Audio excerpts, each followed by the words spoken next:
Jai Hind friends. In last lecture, we have discussed what is normal form of the matrix. We have also learnt that how can we find the rank of matrix with the help of normal form.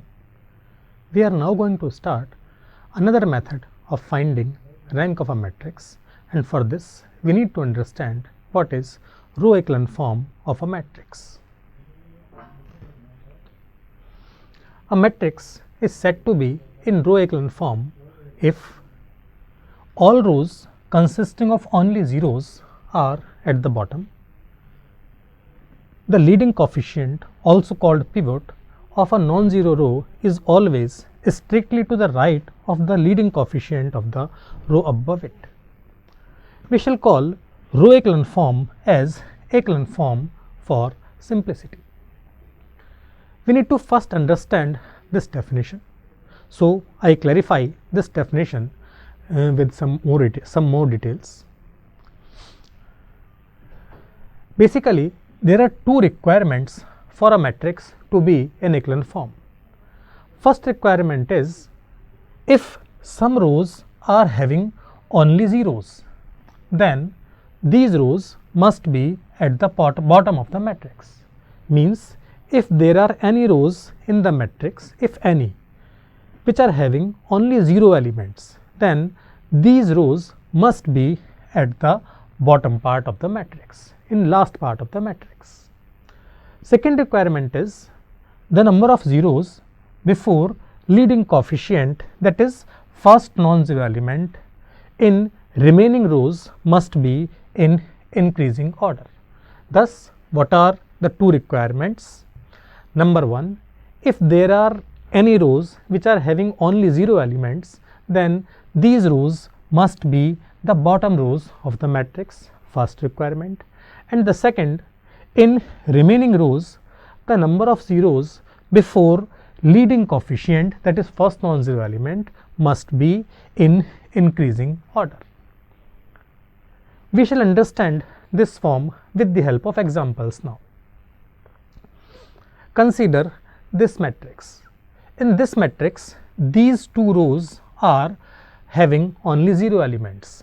These are at the bottom of the matrix, and in remaining rows, the number of zeros before first non-zero element are in increasing order. Here there is no zero before leading coefficient.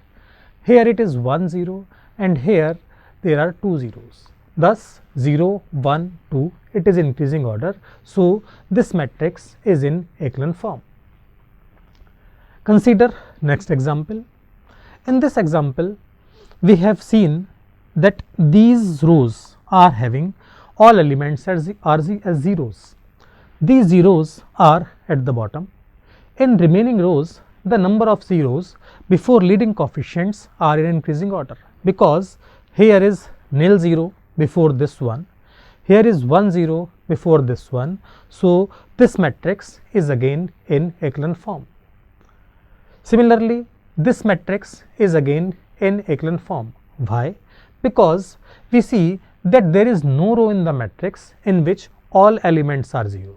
So first point need not to be checked. For second point, I observe there is nil 0 before first non-zero element. There are two zeros before first non-zero element in second row, and there are three zeros before this first non-zero element in third row. 0 2 3, this is again increasing order. So this matrix is in echelon form. Consider next example. Consider this matrix. This matrix is again in echelon form. Why? Because there is no row having all elements as 0. So we don't check the first point, we shall check only second. Here the number of elements before first non-zero element, that is leading coefficient, is 0. Here number of such zeros before first non-zero element is 1. Here number of zeros before first non-zero element is 2. So this matrix is again in echelon form. Consider one more example. In this matrix, there is one row in which all elements are 0. this row is at the bottom. In remaining rows, there is nil 0 before first non-zero element in first row. There is 1 0 before first non-zero element in second row. So this matrix is again in echelon form. Let us consider about this matrix. One may think that this matrix is not in echelon form because there are 2 zeros in first row and 1 0 in second row, so zeros are not in increasing order. But it is not the case, because as I have already mentioned, we shall consider the zeros before leading coefficient, that is first non-zero element. So in this matrix, first element is non-zero, which is 1 here, and the number of zeros before this one is 0. Here number of zeros before first non-zero element is 1 and remaining all rows are 0. So this matrix is again in echelon form because these two rows are occurring after leading coefficient, so these zeros will not be considered. Now echelon form is clear to us. If it should be noted that in echelon form, some author mandatorily take the leading coefficient as 1, but we shall not follow this convention. Thus some author takes that these elements must be 1, these elements here must be 1, these elements must be 1, but we are not following this convention and we will continue with our existing definition of echelon form. Now we move towards working procedure, how to convert a matrix to echelon form. Suppose this is our matrix. To convert this matrix to echelon form, first of all we shall try to make first element as 1. With the help of this one, remaining elements below that 1 will be converted to 0. Then second element of second row will be converted to 1. With the help of that one, remaining elements below that 1 will be converted to 0. Similarly, third element of third row will be converted to 1 and the elements below that 1 will be converted to 0. This procedure will be continued and at final step we will obtain required echelon form. Here these elements occurring at the right of 1 are not concerned. Whatever their value is, echelon form will be there if I proceed in the specified manner. Now it should be noted that I have said that these elements should be converted to 1 for echelon form, but it is not compulsory. In normal form, it was compulsory to make elements as 1 and no other elements were accepted at these places. But in echelon form, it is not mandatory. These can be any numbers, but we are making 1 just for ease of calculations.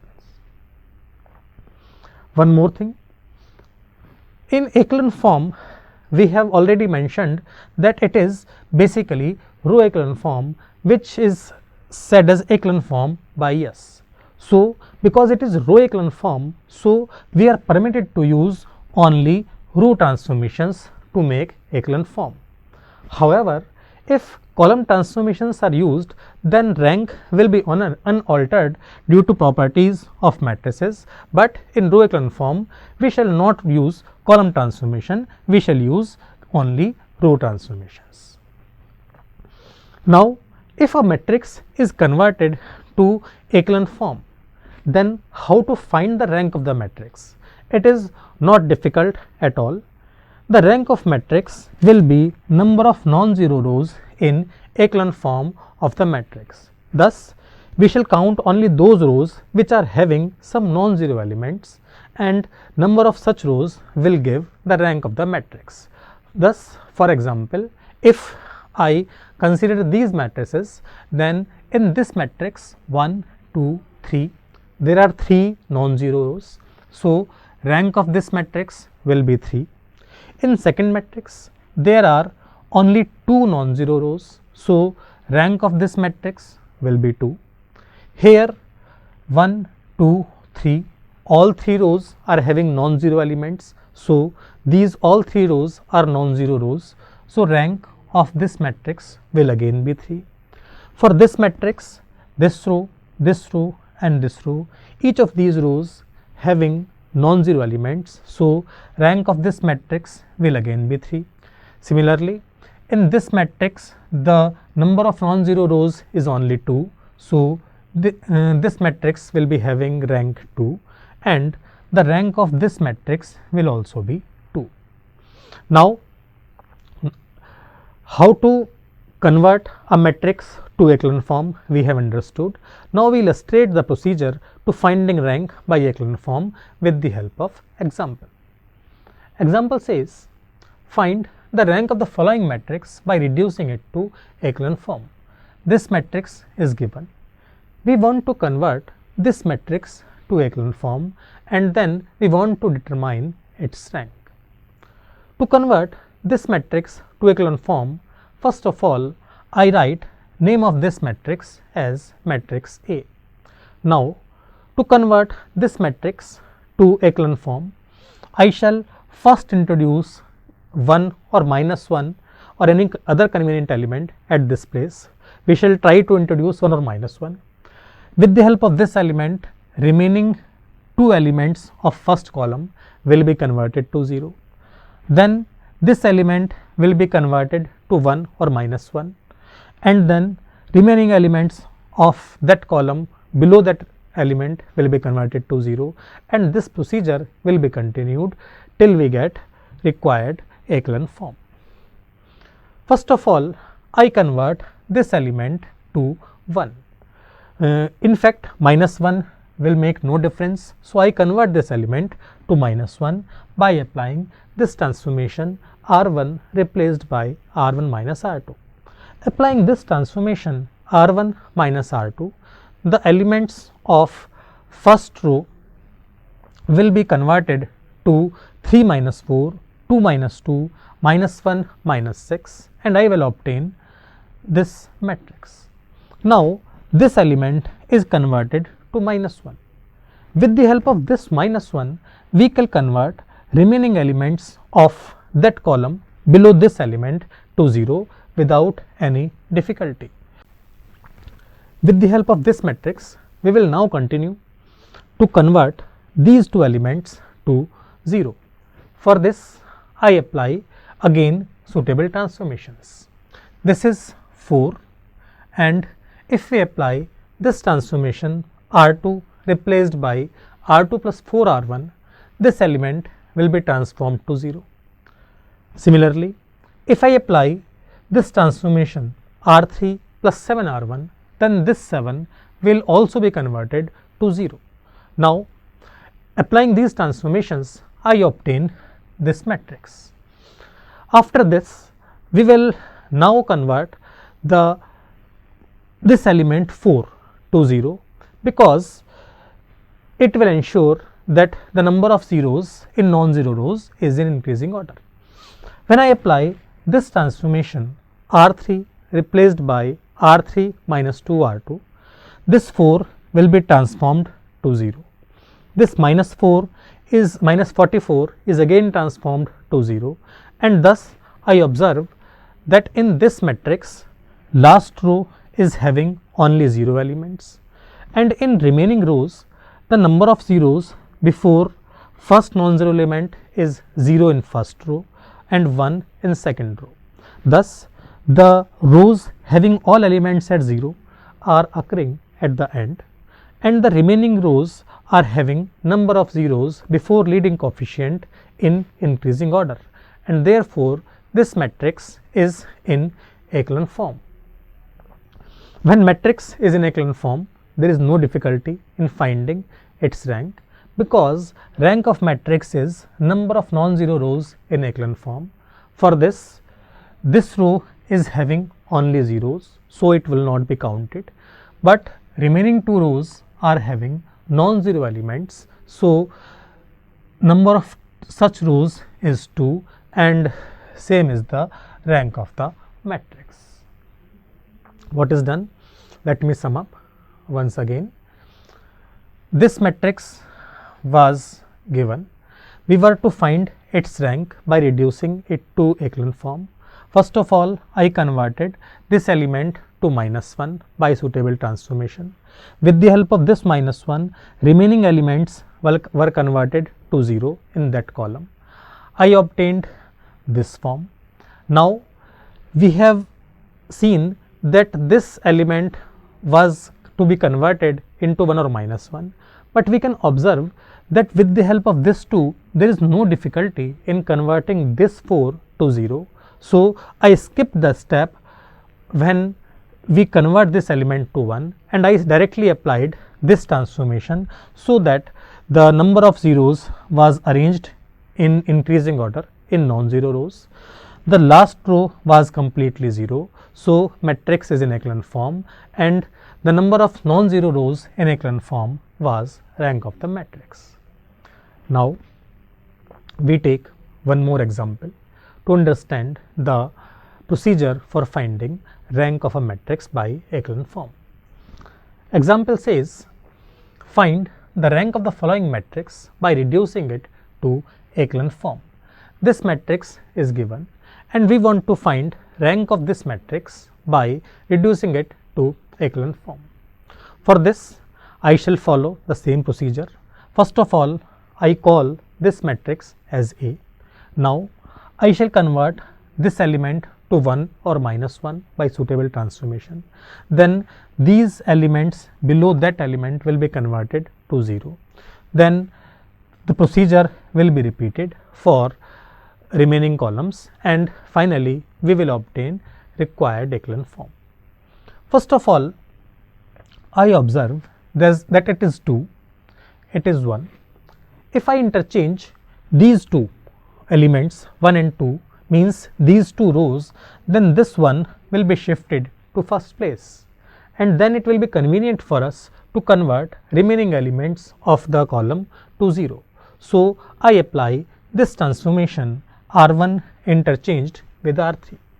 Applying this transformation, I obtain 1 1 1 2 as first row, 2 1 -3 -6 as last row, and remaining elements are unchanged. Now, with the help of this one, I will convert remaining elements of the column to 0. For this, I apply these transformations. R2 replaced by R2 minus 3 R1 and R3 replaced by R3 minus 2 R1. R2 minus 3 R1 will give 0 at this place. R3 minus 2 R1 will give 0 at this place. Applying these transformations, I obtain this matrix. Now, I shall convert this element to 1 or -1 so that our procedure can be continued. For this, I interchange this second row and third row, because interchanging second row and third row will introduce -1 at this place, and then we can make remaining elements below that -1 to 0. I apply this transformation.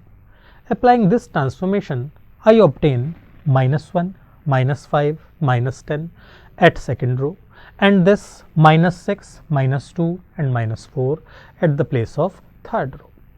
Now, with the help of this -1, this 6 will be converted to 0 without any difficulty, and for this I apply this transformation R3 replaced by R3 minus 6 R2. Applying this transformation R3 replaced by R3 minus 6 R2, I obtain this element as 0. This -2 minus 6 times of -5 will give +30 minus 2, that is 28. Similarly, this becomes 56, and now I observe whether the matrix is in echelon form or not.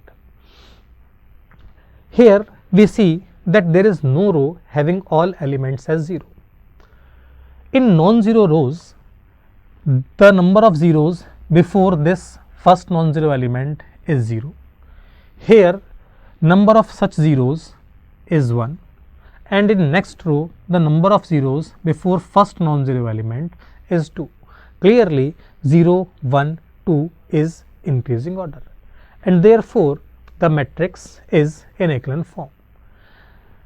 When matrix is in echelon form, then there is no difficulty in finding its rank.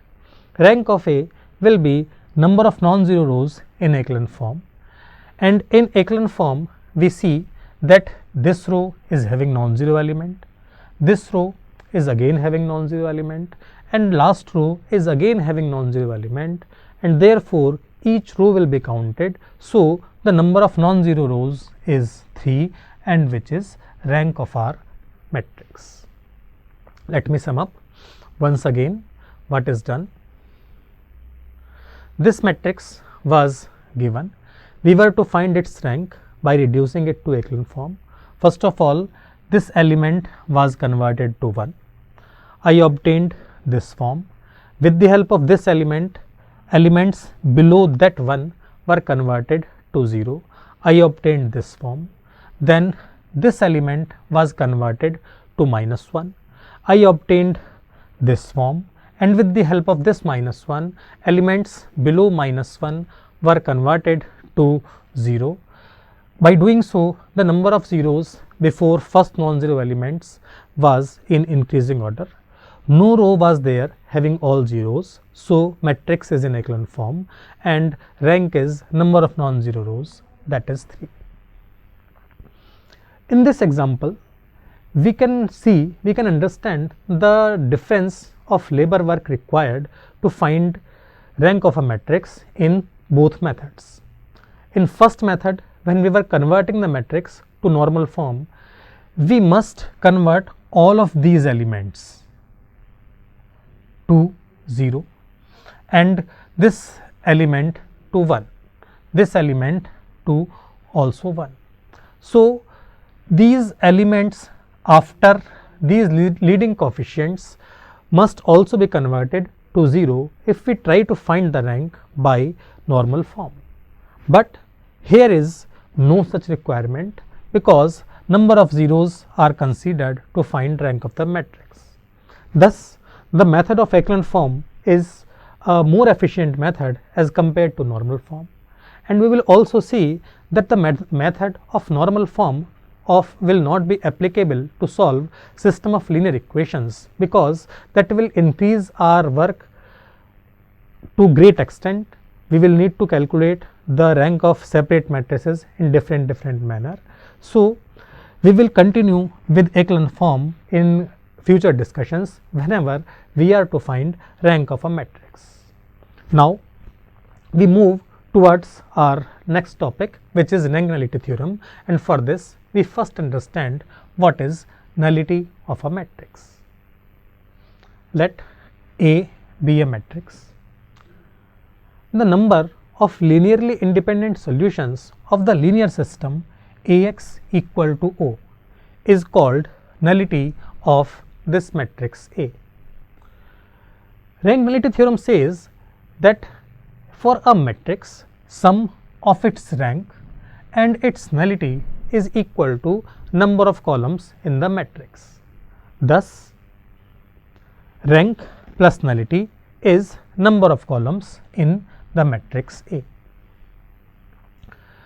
For example, if I have this matrix A and rank of this matrix is 3, then by rank nullity theorem, rank of A plus nullity of A will be equal to number of columns in A, means rank is 3, nullity is to be calculated, and in that case nullity will become 1. Thus in current lecture we have seen that what is echelon form or row echelon form of the matrix. We have also learnt how to convert a matrix to row echelon form, and then we have learnt that how can we find rank of a matrix with the help of row echelon form. We have also understood that the conversion to row echelon form is more convenient as compared to conversion to normal form. So it will be a efficient method as compared to method of normal form. Then we introduced rank nullity theorem. With these lines I am stopping now, and in next lecture we will continue with system of linear equations. Thank you.